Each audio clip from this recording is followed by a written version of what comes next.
دعا کے اندر دو خوبی ایسی ہے جو کسی عمل میں نہیں ہے. نماز، روزہ، حج، زکوٰۃ کسی بھی عمل میں یہ دو خوبیاں نہیں ہیں جو دو خوبیاں دعا کے اندر ہے. ایک تو یہ ہے کہ کسی عمل کے سلسلے میں اللہ نے یہ نہیں فرمایا کہ تم یہ عمل کرو میں تمہارے اس عمل کو قبول کروں گا. یعنی اللہ پاک نے کسی کا عمل کا حکم دیا ہو، الگ ہاتھ قبولیت کا وعدہ بھی فرمایا ہو، ایسا نہیں. نماز پڑھو میں قبول کروں گا، روزہ رکھو میں قبول کروں گا، کیونکہ ان اعمال کی قبولیت کے لیے یہ کچھ شرائط ہیں، وہ شرطیں پائی جاتی ہیں تب یہ اعمال مقبول ہوتے ہیں. اور دعا کے لیے اس طرح کی کوئی شرط نہیں ہے. اللہ پاک نے حکم فرمایا کہ تم دعا کرو اور ساتھ ساتھ یہ قبولیت کا وعدہ بھی فرمایا ہے. یہ خوبی دعا کے اندر ہے جو دوسرے اعمال میں نہیں ہے.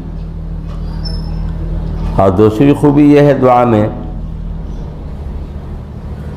کہ کوئی بھی عمل جس کے اندر دنیاوی غرض شامل ہو جاوے، دنیا شامل ہو جاوے، تو وہ عمل رد ہو جاتا ہے، اللہ کے ہاں قبول نہیں ہوتا ہے.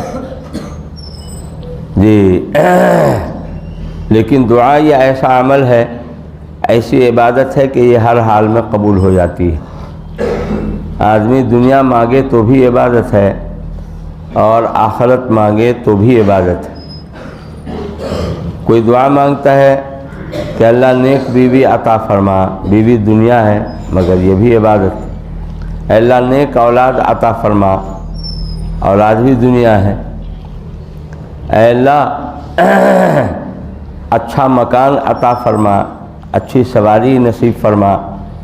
دنیا کے لائن سے جو بھی دعائیں کرتا ہے، مانگتا ہے، رزق حلال مانگتا ہے، صالح اولاد مانگتا ہے، نیک بیوی مانگتا ہے، یہ سب دنیا ہے.